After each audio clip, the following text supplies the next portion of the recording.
Cette vidéo concerne la connexion des murs Cobb-Bauge avec d'autres matériaux.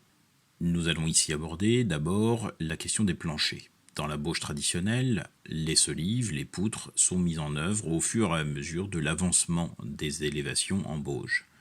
Avec le procédé Cobb-Bauge, nous utilisons des coffrages pour la mise en œuvre de la bauge. Ces coffrages empêchent donc la mise en place des solives au fur et à mesure de l'élévation des murs. Il est donc nécessaire d'anticiper l'emplacement des poutres et des solives de manière à placer les platines de répartition ou les systèmes d'accroche qui serviront à poser ou fixer les solives. Une fois la levée concernée par la pose des poutres ou des solives réalisée, il est tout à fait envisageable de les mettre en place directement. Il faudra retailler la bauge pour retrouver l'emplacement des platines de répartition et pouvoir asseoir les poutres en conséquence. Concernant la pose des solives, on peut anticiper la mise en place d'une platine de répartition, préférentiellement en chaîne, qui permettra d'asseoir ou de fixer les solives.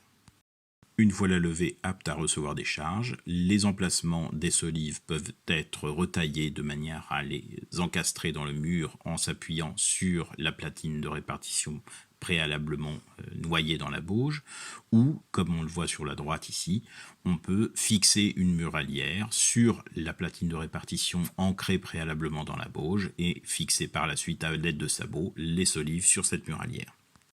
Concernant la réalisation de la toiture, il faudra prévoir les systèmes d'ancrage de la charpente de manière à éviter son arrachement au vent. Ces éléments seront noyés dans la dernière levée de bauge.